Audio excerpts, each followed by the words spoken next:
Okay, let's talk about the Kate Cox case. Kate Cox is a woman who is a little over 20 weeks pregnant with a little girl who was diagnosed with trisomy 18. Also known as Edwards syndrome, trisomy 18 is typically fatal. 70% of children with it die in miscarriage or stillbirth. Of the children with the condition who are born alive, only about 10% make it past their first year, although there is an argument that that percentage would be higher if they were given the same kind of medical care as children who don't have the condition, such as treatment for heart problems or assisted feeding or things like that. Kate Cox has had 2 previous C-sections, and her doctor has asserted that going through with this pregnancy would be dangerous, and it could include the risk of uterine rupture or hysterectomy. It's important to understand that this is not just a situation of having certain risks related to pregnancy and no longer wanting to undergo them if you don't think the child will survive. This is about the risks of pregnancy changing because the child is not likely to survive. So women who experience stillbirth are 4 times as likely as women who experience live birth to have severe maternal morbidity. Morbidity is not the same thing as mortality. Mortality is death. Morbidity is major health complications.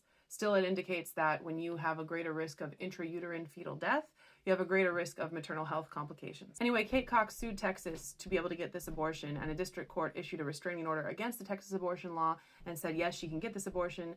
And then Attorney General Ken Paxton said, no, she can't, and he appealed to the Texas Supreme Court, and they currently paused the restraining order while they figure things out. There are 2 issues I want to touch on in terms of this story, and the first one is the way different people view abortion in cases of fetal anomaly, and the second one is what this case means for the application of the Texas abortion law.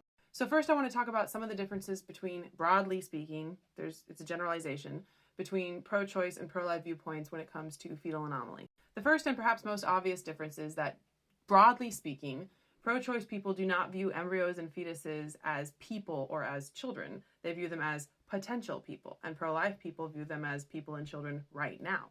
Second, pro-choice people are more likely to view abortion in the case of fetal anomaly as basically like euthanasia, as like some kind of mercy to prevent future suffering. And pro-life people are more likely to view it as choosing to kill children because they have certain disabilities. Pro-choice people are more likely to make quality of life arguments for abortion. That's where you hear people say, you know, what if the child will be born with a disability? What if the child will have to go into foster care? What if the child will be unloved by their mother? Pro-life people tend to view those arguments with deep skepticism and suspicion because many of us have had many difficult circumstances, and it doesn't mean that we wish we never existed.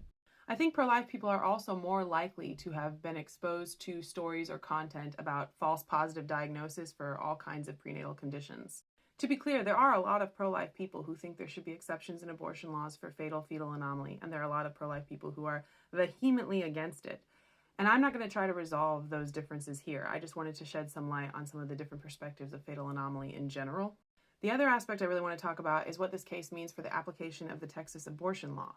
The Texas abortion law does have exceptions for medical emergencies, and it defines medical emergency as a life-threatening physical condition aggravated by, caused by, or arising from a pregnancy that, as certified by a physician, places the woman in danger of death or a serious risk of substantial impairment of a major bodily function unless an abortion is performed. Recall that Cox's doctor thinks that she is at greater risk of uterine rupture or hysterectomy, which sounds to me like a serious risk of substantial impairment of a major bodily function. Clearly, Texas Attorney General Ken Paxton disagrees, and in fact, he sent a letter to the hospitals where Cox's doctor has admitting privileges, and he warned them that the temporary restraining order from the district court, which says that they can perform this abortion, will expire long before the statute of limitations for violating Texas abortion law. Based on this statement and anecdotally statements I've seen from different pro-lifers on social media, I expect the general concern from the pro-life side is that the pro-choice side is going to try to broaden exceptions to abortion bans to the point where they will apply for elective abortion and not just medical emergencies. I've seen a lot of suspicion about whether or not a child with trisomy 18 has any significant impact on the risks of health to the mother. There are definitely people on the pro-life side that are suspicious that Kate Cox is not at greater risk, but they are trying to use a heart-wrenching case to broaden the loopholes to the abortion bans. And maybe Ken Paxton is trying to make sure that that doesn't happen. I will tell you, I have hesitation over that response, though, because Texas abortion law is supposed to be that if a physician asserts that a woman has substantial risk of major bodily impairment or of death, then they can perform that abortion and it is not illegal in Texas.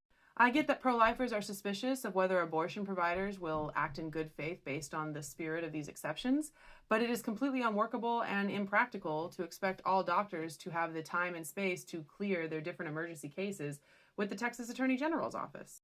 If we're going to try to craft abortion bans or abortion restrictions with exceptions for genuine medical emergencies, and if those exceptions are supposed to be based on a physician's reasonable medical judgment, then those exceptions have to play out in a way where physicians can trust what they consider their reasonable medical judgment in the middle of emergencies or in advance of pending emergencies without waiting for their decisions to be bounced around different courts trying to decide if their decision will be an exception to the law.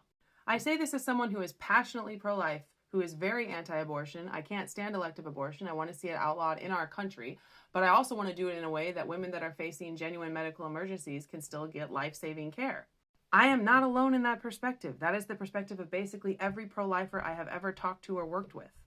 So if there's more information about the Kate Cox case that I have missed, I am open to hearing it, but the way it's playing out right now, I am deeply concerned.